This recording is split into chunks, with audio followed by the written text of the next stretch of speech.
Morning મિત્રો, ધોરણ 12 physics અને શરૂ છે આપણું ચેપ્ટર નંબર 3 જેડબલઈ નીટ માટેના એમસીક્યુ. અંતિમ ચરણ તરફ આપણે જઈ રહ્યા છીએ. મોડર્ન એબીસી બુકના પૂર્વ પરીક્ષાના પૂછાયેલા એમસીક્યુ ના વિભાગમાં આપણે શરૂ કરવા માટે જઈએ છીએ. એમસીક્યુ નંબર 1 જે પહેલો એમસીક્યુ છે એની જરા એકવાર આપણે ચર્ચા કરી લઈએ.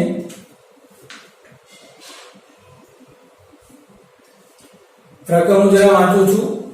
ઓન સ્ક્રીન પર તમને રકમ મળશે, ધ્યાન જરા સ્ક્રીન પર રાખજો. એક વાયર સાથે જ્યારે 220 વોલ્ટના મેન્સના સપ્લાય સાથે જોડવામાં આવે છે ત્યારે પાવર વપરાશ P1 ધરાવે છે. હવે વાયરના બે સરખા ટુકડા કરવામાં આવે છે તો આ કિસ્સામાં પાવર વપરાશ P2 મળે છે. તો P2 જેમ P1 ગુણોત્તર કેટલો મળશે? મિત્રો, મેન્સનો જે વોલ્ટેજ છે તે 220 વોલ્ટ છે અને તેની સાથે એક વાયર જોડેલો છે. એ જે વાયર છે તેના વોલ્ટેજ આપણને 220 વોલ્ટ આપી દીધેલા છે. તો ધારો કે આ એક વાયરનો અવરોધ R ગણીએ અને અહીંયા જે બેટરી જોડેલી છે તેના વોલ્ટેજ આપણે V ગણીએ મિત્રો. ઓકે, તો આનો જે પાવર છે તે પાવર P1 બરાબર V²/R થશે. ઓકે, હવે શું કહે છે આપણને? વાયરના બે ટુકડા કરી દો અને બંને ટુકડાને સાથે સમાંતરમાં શું જોડી દેવામાં આવે? V વોલ્ટેજ જોડી દેવામાં આવે. તો સિમ્પલ છે મિત્રો, વાયરના બે ટુકડા થતા R ના બે ટુકડા થતા જે અવરોધ છે તે અવરોધ R/2 મળે. હે ને? જે અવરોધ છે તે કેટલો મળશે મિત્રો? R/2 મળશે. તો હવે આ બંને સાથે સમાંતરમાં V વોલ્ટને જોડવામાં આવે છે. તો આપણો જે નવો પરિબળ છે તે કંઈક આવો થશે મિત્રો. અહીંયા આ એક અવરોધ, આ બીજો અવરોધ અને આ બેટરી. ઓકે, તો આ અવરોધ R/2, આ અવરોધ પણ R/2. તો મિત્રો આનો પાવર કેટલો થશે? પહેલાનો પાવર અને બીજાનો પાવર. તો જો પહેલાનો પાવર તો મિત્રો કેટલો થશે? તો કે V². આ વોલ્ટેજ તો V છે એટલે V²/R/2 પ્લસ બીજાનો પાવર કેટલો થશે? V²/R/2. તો આ પાવર થશે P2. તો મિત્રો P2 બરાબર 2V²/R. આ બે વખત થશે એટલે 2 ટાઈમ્સ, મતલબ કે 4V²/R. સો તમારો આન્સર થશે 4P1. આ P2 બરાબર છે. તો મિત્રો આ P1 ને છેદમાં રાખીએ. તમારી પાસે રકમમાં P2 જેમ P1 માંગેલો છે તો P2 જેમ P1 એટલે તમારો આન્સર થશે 4. મતલબ કે 4 એટલે બોમ્બે. તમારો આન્સર થઈ ગયો બોમ્બે. ઠીક છે મિત્રો, તો આ થયો આપણો પૂર્વ પરીક્ષામાં પૂછાયેલા એમસીક્યુ ના વિભાગનો પહેલો એમસીક્યુ. ઓકે, ચાલો આગળના એમસીક્યુ પર જઈએ. ચાલો, ત્યાર પછીનો એમસીક્યુ નંબર 2 છે. આ બીજા એમસીક્યુ માટે રકમ જરા વાંચી લઈએ. એક પરિપથમાં પાવર વપરાશ 150 વોટ જોઈતો હોય. એક પરિપથ તમને બાજુમાં આકૃતિમાં આપેલો છે. એમાં પાવર વપરાશ કેટલો જોઈતો છે? તમારે 150 વોટ. તો કેપિટલ R ની કિંમત કેટલી થાય? મિત્રો તમે સર્કિટની અંદર જુઓ તો બે અવરોધ છે, એક R અને બીજો 2 ઓહ્મ અને 15 વોલ્ટની તમને બેટરી આપવામાં આવેલી છે. કંઈક આ પ્રમાણે છે. અવરોધ R છે અને એની સાથે સમાંતરમાં 2 ઓહ્મ નો અવરોધ છે અને એની સાથે અહીંયા બેટરી જોડેલી છે. મિત્રો આ બેટરી એ 15 વોલ્ટની છે. ઓકે, તો જે તમારો જે પાવર છે એ પાવર તમને આપેલો છે કેટલો છે? 150 વોટ. P બરાબર V²/R થશે. ઓકે, અને r ડેશ કહીએ તો પાવર જે છે 150. ચાલો વોલ્ટેજ તમને કેટલા આપેલા છે મિત્રો 15 નો સ્ક્વેર. હવે આ જે r ડેશ છે મિત્રો ઓકે એ r ડેશ એ r અને 2 નો સમાંતર છે. અત્યારે r ડેશ જ કહી દો તો r ડેશ આગળ શું આવશે મિત્રો તો આ r ડેશ બરાબર 15 નો વર્ગ 225 છેદમાં 150. આ જે r ડેશ એ r અને 2 નો સમાંતર છે તો આની જગ્યા પર તમે શું લખશો તો કે 2r upon r plus 2 is equal to r અને 25 વડે તમે છેદ ઉડાડી શકો 9 છેદમાં 6 એટલે મિત્રો તમારો આ 3 ના છેદમાં 2 થશે માટે ક્રોસ ગુણાકાર કરશો એટલે 4r okay is equal to 3r plus 6 માટે મિત્રો તમારો આન્સર આવશે r બરાબર 6 જે 6 ઓહમ એટલે બોમ્બે તમારો આન્સર થશે. ઓકે તો એકદમ ઈઝી છે. આ જો આપણો એમસીક્યુ નંબર 2. ઓકે ચાલો આગળ વધીએ. ઓકે મિત્રો તો ત્યાર પછીનો એમસીક્યુ નંબર 5 છે. સર્કિટ અહીંયા તમારી સામે છે. એકવાર રકમ વાંચી જઈએ. 250 વોલ્ટના પ્રાપ્તિ સ્થાન સાથે 100 વોટ સુધારો કરજો. રકમની અંદર 1000 છપાયેલા છે. 100 વોટના વિદ્યુત ગોળો B1 અને 60 વોટનો વિદ્યુત ગોળો B2 અને B3 આકૃતિમાં દર્શાવ્યા પ્રમાણે જોડવામાં આવેલા છે. W1 W2 અને W3 ત્રણે ગોળાના આઉટપુટ પાવર હોય તો શું કહી શકાય? મિત્રો અહીંયા આ ગોળો B1 અને B3 શ્રેણીમાં છે, તેની સાથે B2 સમાંતરમાં છે અને તેની સાથે જોડેલા વોલ્ટેજ 250. મિત્રો આને સ્ત્રોતનો વોલ્ટ કહેવાય. બરાબર છે. અચ્છા ગોળાના જે વોલ્ટેજ રેટિંગ છે એ અહીંયા આપ્યા નથી પણ એ લેવા પડે. આપણે અહીંયા વધારાની માહિતી તરીકે તેનો ઉપયોગ કરીશું કે ગોળાના વોલ્ટેજ રેટિંગ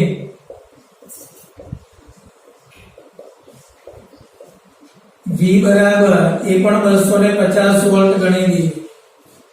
તો મિત્રો આ ગોળાનો વોલ્ટેજ રેટિંગ 250 વોલ્ટ, આનો પણ 250 વોલ્ટ અને આનો પણ 250 વોલ્ટ. સૌથી પહેલા કામ એ કરીએ ત્રણનો અવરોધ આપણે શોધી લઈએ. તો આનો અવરોધ અને આનો અવરોધ સરખો થશે.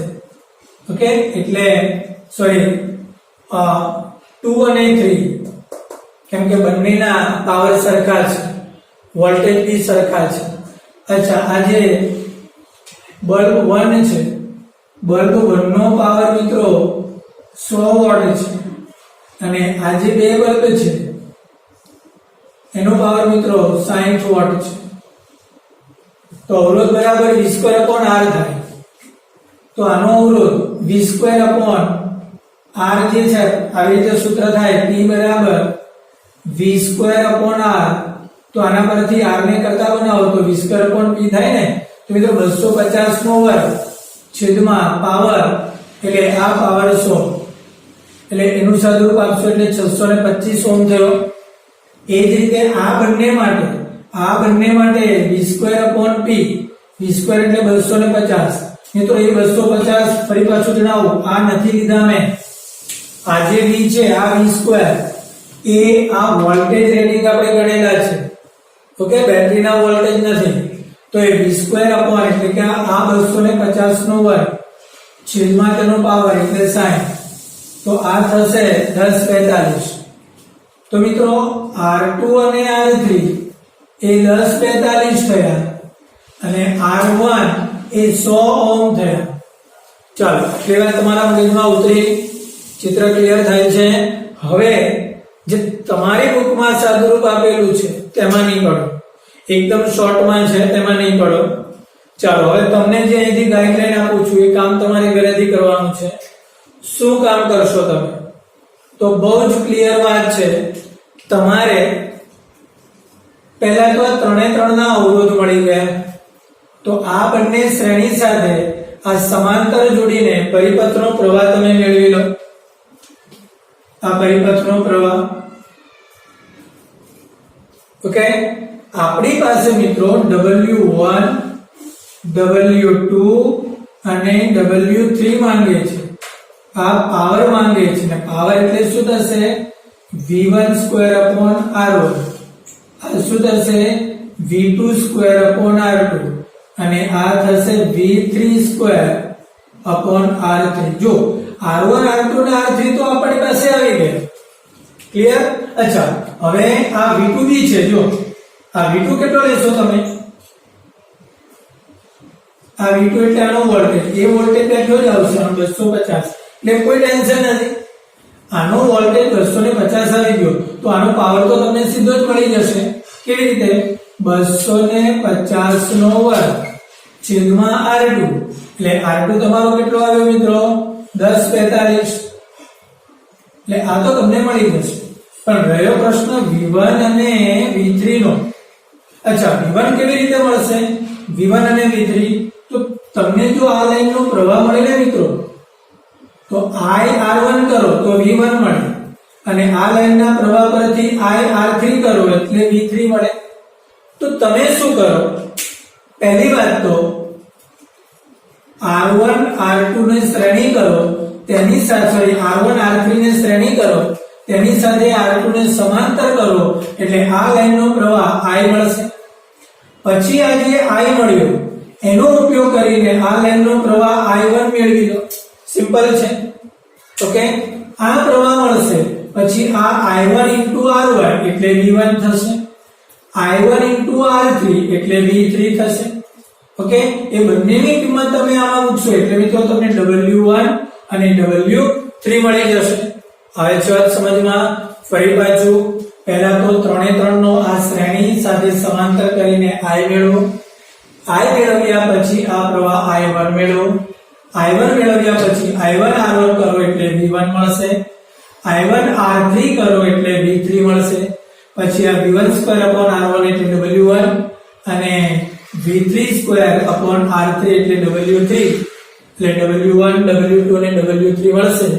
ત્યારબાદ તમે ફાઇનલ કન્ક્લુઝન આપી શકશો કે તમારો આન્સર શું હશે. મિત્રો તમારો આન્સર જે D છે W1 એ સૌથી નાનો, તેનાથી મોટો W2 અને તેનાથી મોટો W3. ઠીક છે? તો આ પ્રમાણેનું કામકાજ તમારે જરા જાતે કરવાનું છે. ઓકે, ચાલો ત્યાર પછીના આગળના MCQ પર વધીએ. ઓકે મિત્રો, ત્યાર પછીનો આપણો MCQ નંબર 6 છે. રકમ જરા વાંચી લઈએ. એક A મીટર 1 એમ્પિયર સુધી અવલોકન દર્શાવી શકે છે. તેનો આંતરિક અવરોધ 0.81 ઓહ્મ છે. તેની રેન્જ 10 એમ્પિયર સુધી વધારવા માટે જરૂરી શન્ટનું મૂલ્ય કેટલું હોઈ શકે? મિત્રો અહીંયા આ પ્રમાણે તમારી પાસે ગેલ્વેનોમીટર છે. થોડી અહીંયા રકમની અંદર આપણે ગેલ્વેનોમીટર શબ્દ વાપરીશું. આ ગેલ્વેનોમીટર છે. ગેલ્વેનોમીટરમાંથી પસાર થતો પ્રવાહને હું Ig કહીશ. તો મિત્રો તમને Ig 1 એમ્પિયર આપેલો છે અને આનો જે અવરોધ એ G બરાબર 0.81 ઓહ્મ આપેલો છે. ઓકે, હવે એને 10 એમ્પિયર નું અવલોકન કરી શકે તેવા એ મીટરમાં ફેરવવું છે. તો મિત્રો તેની માટે અહીંયા સમાંતરમાં એક લઘુ અવરોધ જેને શન્ટ કહેવાય તે જોડવામાં આવે છે. ઓકે, તો અત્યારે આપણે NCERT માં નથી, ચેપ્ટર 3 માં, પણ એનું સૂત્ર એક જરા તમને આપી રાખું છું. આ ગેલ્વેનોમીટર જેનો અવરોધ G, ગેલ્વેનોમીટરમાંથી વહેતો પ્રવાહ Ig અને ગેલ્વેનોમીટરનો એવા એ મીટરમાં રૂપાંતરણ કરું છું. મિત્રો આજે રચના બની ને આખી રચના એને એ મીટર કહેવાય. તો ગેલ્વેનોમીટરને એ મીટરમાં રૂપાંતરણ કરવા માટે શન્ટને સમાંતરમાં જોડવો પડે અને આ શન્ટનું સૂત્ર જોઈતું હોય તો S બરાબર Ig into G upon I minus Ig. આ પ્રમાણેનું સૂત્ર થશે. ઓકે, G ની સાથે S ને S એ લઘુ અવરોધ હોય, ખૂબ જ નાના મૂલ્ય હોય, એટલે તેને શન્ટ કહેવાય. શું કહીશું આને? શન્ટ કહીશું. શન્ટને ગેલ્વેનોમીટર સાથે સમાંતરમાં જોડવાથી બનતી રચનાને એમીટર કહેવાય. આ સૂત્ર જરા યાદ રાખજો. S બરાબર Ig × G / I Ig. ચલો આમાં કિંમત મૂકી દઈએ આપણે. Ig એટલે 1 છે, G એટલે 0.81 છે, I એટલે આ જે નવું એ મીટર જે બન્યું ને એની ક્ષમતા જે આપણને 10 એમ્પિયરમાં ફેરવવાની કીધેલી છે એટલે આ 10 માઈનસ Ig એટલે આ 1. તો મિત્રો આ 0.81 છેદમાં 9 થયા.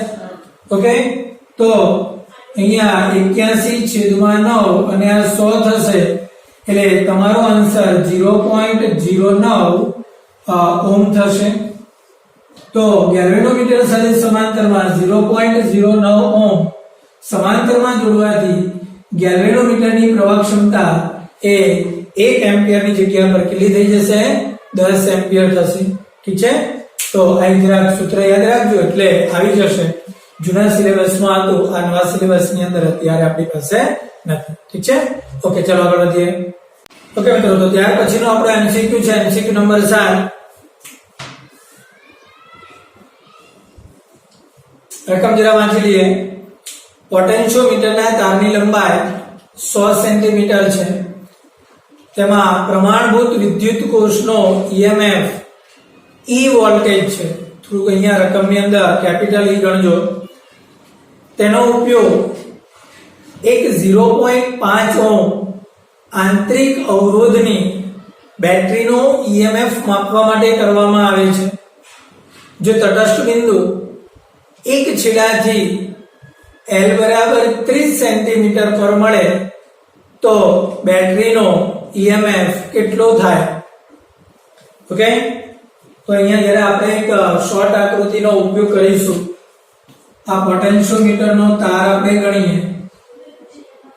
મિત્રો આ તારનો A છેડો અને આ તારનો B છેડો, તો આ રીતે અહીંયા સુધી ગયો 100 સેન્ટીમીટરનો તાર છે. ટોટલ EMF E છે. તો આની વચ્ચે જે બેટરી જોડેલી છે, આ બેટરીનો EMF E થયો.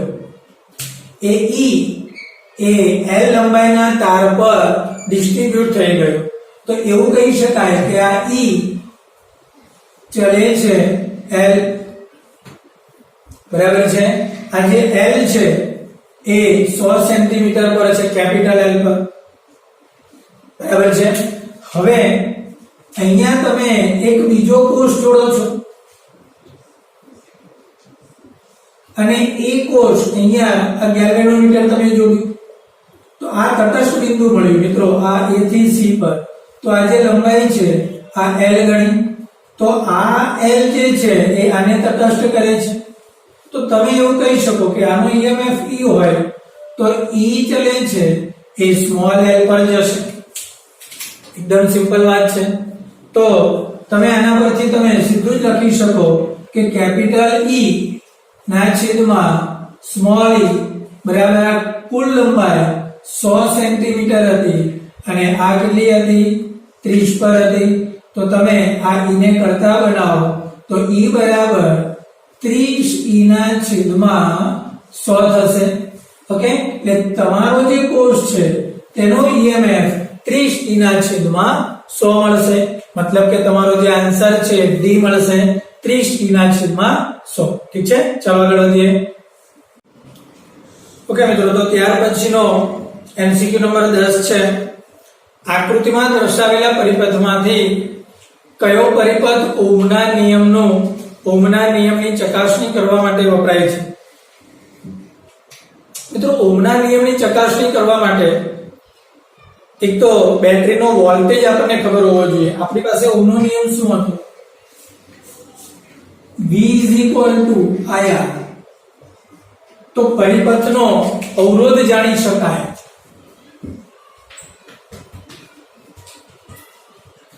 પ્રવાહ જાણી શકાય, પ્રવાહ A મીટર વડે જાણી શકાય અને એના માટે A મીટરને શ્રેણીમાં જોડવામાં આવે મિત્રો.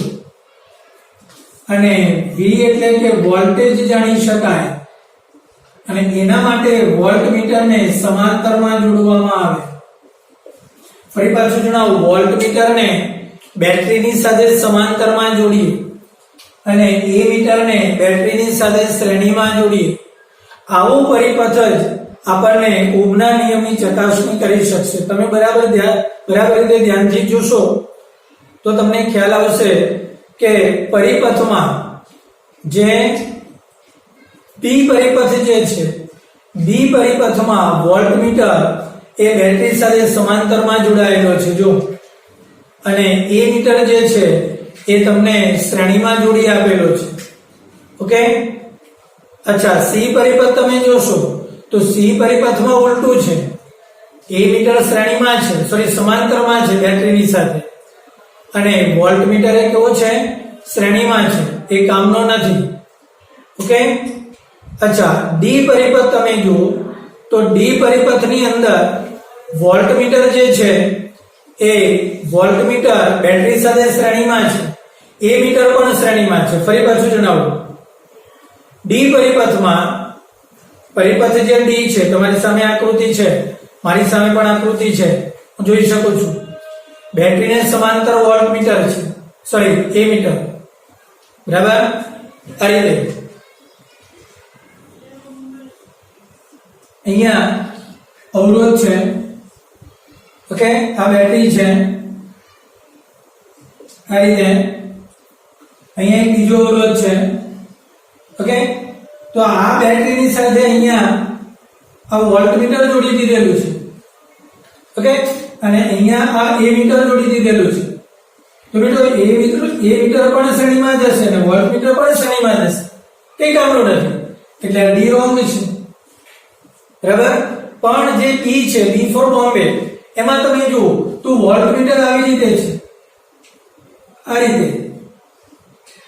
તો તમે જો આ બેટરીને કદાચ અહીંથી તમે ખસેડો તો અહીંયા તમારી બેટરી આવી જાય, તો જો સમાંતરમાં થઈ ગયું, એટલે બેટરી સાથે વોલ્ટમીટર સમાંતરમાં થઈ ગયું અને આ એ મીટર કેવું થઈ ગયું? શ્રેણીમાં. તો મિત્રો રાઈટ આન્સર જે તમારો છે એ તમારો બોમ્બે મળશે.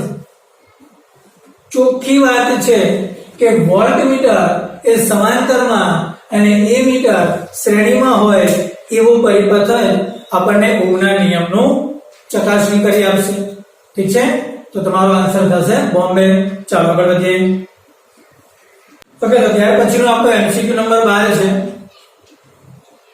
રકમ તરફ ધ્યાન રાખો. બે અવરોધના શ્રેણી જોડાણમાં સંયોજનનો અવરોધ S છે, જ્યારે સમાંતર જોડાણમાં સંયોજનનો અવરોધ એ P છે. સમાંતરમાં જોડવામાં આવે છે ત્યારે કુલ અવરોધ P છે. જો S બરાબર NP હોય તો N ની લઘુત્તમ શક્ય કિંમત કેટલી? સિમ્પલ. બે અવરોધોને જ્યારે શ્રેણીમાં જોડીએ, ધારો કે આપણને ખબર નથી N અવરોધ શ્રેણીમાં જોડાય, તો મિત્રો MCQ નંબર 12, N અવરોધ જો શ્રેણીમાં હોય તો S બરાબર NR થશે. ઓકે. હવે જો સમાંતરમાં હોય તો P બરાબર R/N થશે. N માં ભાગનો થાય. અહીંયા આપણી પાસે બે અવરોધ આપેલા છે, તો N ની કિંમત આપણે 2 મૂકીએ તો મિત્રો S કેટલો થશે? S બરાબર 2R અને P કેટલો થશે? R/2. તો આપણને શું કહે છે? તો S બરાબર NP. ઓકે, S બરાબર સ્મોલ n ઇન્ટુ P. ચાલો, S કેટલો? 2R. અચ્છા, n આપણે શોધવો છે અને P કેટલો? તો કે R/2. ચલો, 2 ઉપર જશે, R કેન્સલ થશે. એટલે મિત્રો અહીંયા તમને n ની જે કિંમત છે, n ની કિંમત એ કેટલી મળશે? 4. તો n ની લઘુત્તમ શક્ય કિંમત કેટલી મળશે? 4. ઓકે, એકદમ ઈઝી MCQ હતો. ચલો આગળ વધીએ.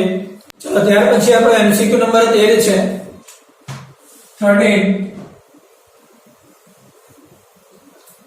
એક જ દ્રવ્યના બનેલા બે વાયરના એકબીજાને સમાંતર જોડાણ ધરાવતા પરિપથમાં એક વિદ્યુત પ્રવાહ પસાર કરવામાં આવે છે, જો વાયરની ત્રિજ્યા અને લંબાઈ અને ત્રિજ્યાઓનો ગુણોત્તર 4/3 અને 2/3 હોય તો વાયરમાંથી પસાર થતા વિદ્યુત પ્રવાહનો ગુણોત્તર કેવો?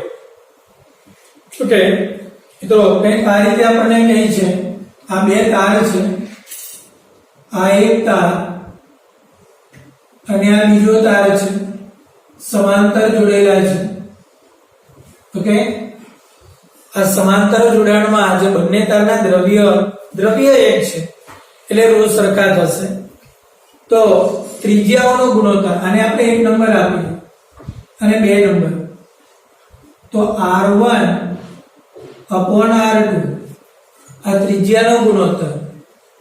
સૌથી પહેલા લંબાઈનો ગુણોત્તર આપેલો છે, સમાંતર જોડેલા છે, લંબાઈ અને ત્રિજ્યાનો ગુણોત્તર એટલે 2/3 આ ત્રિજ્યાનો ગુણોત્તર, લંબાઈનો ગુણોત્તર એટલે L1/L2 એ તમને 4/3 આપેલો છે. પ્રવાહનો ગુણોત્તર માંગે છે I1/I2. ઓકે, તો આ જે અવરોધ R1 ગણો, આ અવરોધ R2 ગણો, અહીંથી આ પ્રવાહ જતો હશે. ઓકે, તો બંનેના વોલ્ટેજ તો સરખા જ થવાના. ચાલો અવરોધનો ગુણોત્તર પેલા કરી દઈએ. R બરાબર ρL બાર એની જગ્યા પર πr² થશે. તો મિત્રો R ચલે છે L/R², તો આના પરથી R1/R2 કેટલા મળશે? તો કે L1/L2 ઇન્ટુ R2/R1 નો સ્ક્વેર થશે. તો L1/L2 એટલે 4/3 થશે. R2/R1 નો સ્ક્વેર એટલે 9/4. તો મિત્રો આ 4 ઉડી ગયા, 3 જાય એટલે તમારો જે આન્સર છે એ 3/1 મળશે. એટલે R1/R2 3/1 મળશે. પણ હવે આપણી પાસે તો પ્રવાહ માંગે છે, તો સિમ્પલ, જો આ V = IR થાય. અચ્છા, બંને માટે વોલ્ટેજ તો સરખા જ રહેવાના છે, સમાંતરમાં છે એટલે તો શું થશે? I ચલે છે 1/R, મતલબ કે I1/I2 is equal to R2/R1. એટલે R2/R1 એટલે ઉલટું કરી દઈએ એટલે 1/3 એટલે પ્રવાહનો ગુણોત્તર 1/3 1/3 મળશે બોમ્બે. ઠીક છે મિત્રો, તો આ થયો તમારો MCQ નંબર 1. ઓકે, ચાલો આગળ વધીએ. ઓકે મિત્રો, તો ત્યાર પછીનો આપણો MCQ નંબર 17 છે. 6 સરખા અવરોધોને આકૃતિમાં દર્શાવ્યા પ્રમાણે P, Q અને R આ 3 બિંદુઓ વચ્ચે જોડવામાં આવેલા છે. તો ખાલી જગ્યા વચ્ચે કુલ અવરોધ મહત્તમ બને. કંઈક આવી આકૃતિ છે. એક અવરોધ અહીંયા છે, અહીંયા 2 અવરોધો છે,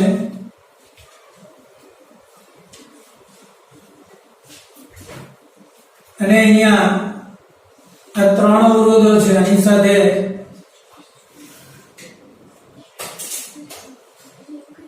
આ બધાના મૂલ્ય સરખા છે અને એ કેપિટલ R જેટલા છે. ઉપરનું બિંદુ આ P છે,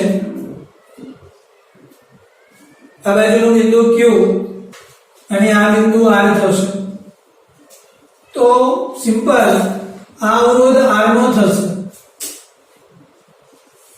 આ અવરોધ R/3 થશે, R સમાંતર, અને આ અવરોધ એ R/2 થશે. તો આ P, આ Q અને આ R. મિત્રો તમારે શું કામ કરવાનું છે? તમારે જો PQ વચ્ચે અસરકારક અવરોધ જોઈતો હોય, કોની વચ્ચે? P અને Q વચ્ચે, તો તમે શું કરશો? R/2 અને R/3 ને શ્રેણી કરશો અને એ જે મૂલ્ય મળશે તેની સાથે R ને સમાંતરમાં કરશો. હા, R/2 અને R/3 ને શ્રેણી કરશો અને તેની સાથે r ને સમાંતર કરશો તો એ તમારો અવરોધ p અને q વચ્ચેનો અવરોધ થશે. અચ્છા, જો તમારે q અને r વચ્ચેનો અવરોધ જોઈતો હોય તો શું કરશો? તો r અને r/3 ને શ્રેણી કરશો અને તેની સાથે r/2 ને સમાંતર કરશો. સિમ્પલ. ચાલો. અચ્છા, હવે જો તમે p અને r વચ્ચે સમાંતર અવરોધ જોઈતો હોય, સમતુલ્ય અવરોધ, તો શું કરશો?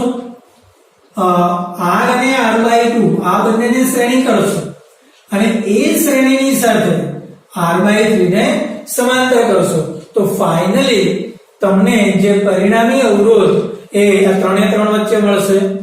તમારે મેક્સિમમ અવરોધ ક્યાં મળે છે એ બતાવવાનું થયું તો સૌથી પહેલા p અને q વચ્ચે તમે શોધો, ત્યાર પછી p અને r વચ્ચે શોધો અને ત્યાર પછી q અને r વચ્ચે શોધો.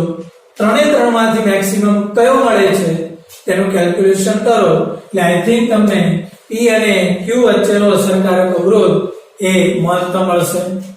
હવે ચલ સમજમાં ફરી પાછું આ શ્રેણી કરો તેની સાથે આ સમાંતર, આ બે શ્રેણી કરો તેની સાથે આ સમાંતર, આ બે શ્રેણી કરો તેની સાથે આ સમાંતર, એટલે મેક્સિમમ કયો છે તમને મળી જશે. ઠીક છે મિત્રો? તો આ થયો આપણો MCQ નંબર 17. ચાલો પછી આગળ. ઓકે, ત્યાર પછીનો આપણો MCQ નંબર છે 19. મિત્રો આપણે ત્રીજા ચેપ્ટરની અંતર્ગત આ વસ્તુ નથી આપી, પણ આગળ જે આપણે ગેલ્વેનોમીટરને એ મીટરમાં રૂપાંતરિત કર્યો, આવી જ રીતે અહીંયા ગેલ્વેનોમીટરમાંથી વોલ્ટમીટર બનાવવાની પ્રક્રિયા છે. પેલા રકમ વાંચી લઈએ. એક ચલ કુંડલી ગેલ્વેનોમીટર 150 સરખા વિભાગો ધરાવે છે. એટલે જે ગેલ્વેનોમીટર હોય છે આ રીતે તેમાં અહીંથી ચાલુ કરીને છેલ્લે 150 વિભાગો છે. ઓકે, આ એક વિભાગ કહેવાય, આ બીજો અને આ ત્રીજો. આવા કેટલા વિભાગો છે? 150 વિભાગો. ઓકે, તેની પ્રવાહ સંવેદિતા દર મિલિએમ્પિયરે 100 વિભાગો છે. તેના સુધારો કરજો, ત્યાં 10 વિભાગો કરીશું. એટલે દર મિલિએમ્પિયરે 10 વિભાગ છે. ફરી પાછું દર મિલિએમ્પિયરે કેટલા વિભાગ? 10 વિભાગ. તો આપણે અહીંયા લખીશું કે 10 વિભાગે 1 મિલિએમ્પિયર. તો આપણી પાસે ટોટલ વિભાગ કેટલા છે? 150. તો 150 વિભાગે કેટલા? તો 150 ગુણ્યા 1/10. આ મિલિએમ્પિયર ને એમ્પિયરમાં ફેરવીએ તો 15 ગુણ્યા 10 ની -3 થશે. અને મિત્રો Ig કહેવાય. અચ્છા, આગળ વાંચીએ. વોલ્ટેજ સંવેદિતા દર મિલી વોલ્ટેજ બે વિભાગ છે. હા, દર મિલી વોલ્ટેજ બે વિભાગ છે. ઓકે, તો વોલ્ટેજ સંવેદિતા Vmax કહેવાય અને Imax કહેવાય. તો એના માટે શું લખીશું? દર બે કેટલા? 1 મિલીવોલ્ટ. તો આવા કેટલા વિભાગો છે? 150 વિભાગો. તો 150 ગુણ્યા 1/2, આ મિલીને દૂર કરી એટલે 10 ની -3, એટલે 75 ગુણ્યા 10 ની -3 થશે મિત્રો. આ થયો ગેલ્વેનોમીટરની પ્રવાહ ક્ષમતા Ig અથવા Imax. આ થયો ગેલ્વેનોમીટરની વોલ્ટેજ ક્ષમતા Vg. બંનેનો ગુણોત્તર કરીશું મિત્રો એટલે ગેલ્વેનોમીટરનો મને અવરોધ મળશે. કેટલો મળશે? 75 ગુણ્યા 10 ની -3 છેદમાં 15 ગુણ્યા 10 ની -3 એટલે 5 ઓહ્મ. આ થઈ ગયો ગેલ્વેનોમીટરનો અવરોધ. હવે આ ગેલ્વેનોમીટર સાથે થિયરીમાં આવે છે પણ આપણે સિલેબસમાં નથી આપ્યા, તો જૂના પેપરમાં પૂછાયેલો હતો એટલે તમને જણાવી આપું. ગેલ્વેનોમીટર સાથે શ્રેણી અવરોધ જોડવાથી મળતી આ રચનાને વોલ્ટમીટર કહેવાય. ફરી પાછું જણાવું, એ મીટર બનાવવું હોય તો ગેલ્વેનોમીટર સાથે લઘુ અવરોધ સમાંતરમાં જોડવામાં આવે અને ગેલ્વેનોમીટરમાંથી વોલ્ટમીટર બનાવવું હોય તો ગેલ્વેનોમીટર સાથે ઊંચા મૂલ્યનો અવરોધ શ્રેણીમાં જોડવામાં આવે તો વોલ્ટમીટર બને. તો ગેલ્વેનોમીટરનો પ્રવાહ I3 અને અહીંયા અવરોધ RS. તો આ જે બે છેડા બને ને, આ જે સમગ્ર રચના થઈ ને તેને વોલ્ટમીટર કહેવાય. અને એ વોલ્ટમીટરની નવી ક્ષમતા કેટલી લેવાની કહી છે? તો કે નવી ક્ષમતા 1 વોલ્ટ બરાબર 1 વિભાગ. શું કીધું? 1 વોલ્ટ બરાબર 1 વિભાગ. તો આવા કેટલા વિભાગો છે? 150. તો વોલ્ટમીટરની ક્ષમતા, તો અહીંયા આપણે પદ મૂકી શકીએ કે 1 વોલ્ટ 1 વોલ્ટ બરાબર 1 વિભાગ. તો 150 વિભાગ બરાબર 150 વોલ્ટ થાય. તો મિત્રો આ વોલ્ટેજની ક્ષમતા છે વોલ્ટમીટરની. તો હવે આપણે આના પરથી એક સૂત્ર બનાવીએ. આ બે છેડા વચ્ચે વોલ્ટેજ કેટલો? તો કે V. એ કોની વચ્ચે ડિવાઈડ થશે? તો કે ગેલ્વેનોમીટરના અને RS નો અવરોધ, આનો અવરોધ G અને આ અવરોધ RS, તો બંનેનો શ્રેણી અવરોધ G * RS થાય. અને તેમાંથી વહેતો પ્રવાહ કેટલો? Ig. એટલે અવરોધ ગુણ્યા પ્રવાહ એટલે વોલ્ટેજ થઈ ગયું. ફરી પાછો અવરોધ કેટલો? G + RS. તેની અંદરથી પસાર થતો પ્રવાહ કેટલો? Ig. એટલે વોલ્ટેજ કેટલો થઈ ગયો? V. તો આ વોલ્ટેજ કેટલો? 150 થઈ ગયો. 150 ગુણ્યા 1. ચાલો Ig કેટલો? 15 ગુણ્યા 10 - 3. અચ્છા, G અવરોધ કેટલો આવ્યો? 5. અને RS આપણે શોધવો છે. કેલ્ક્યુલેશન કરો, તમારી સામે છે. અને સાદુરૂપ આપશો મિત્રો એટલે આ તમારો જવાબ આવશે 9995. તમારી બુકમાં જે સાદુરૂપ આપેલું છે એ સાદુરૂપની અંદર થોડી રકમની અંદર પણ ભૂલ છે અને સાદુરૂપ પણ એકદમ શોર્ટમાં આપેલું છે. રકમમાં અહીંયા 100 વિભાગો છપાયા છે, ભૂલ છે. એની જગ્યા પર 10 વિભાગ કરો અને આ રીતે થોડું ડિટેલની અંદર દાખલો ગણો. ઠીક છે? તો આજનો લેક્ચર આપણે અહીંયા પૂરો કરીએ. ઓકે? અને આ લાસ્ટનો આપણો MCQ નંબર હતો 19. નેક્સ્ટ લેક્ચર માટે આપણે ફરી પાછા મળીશું.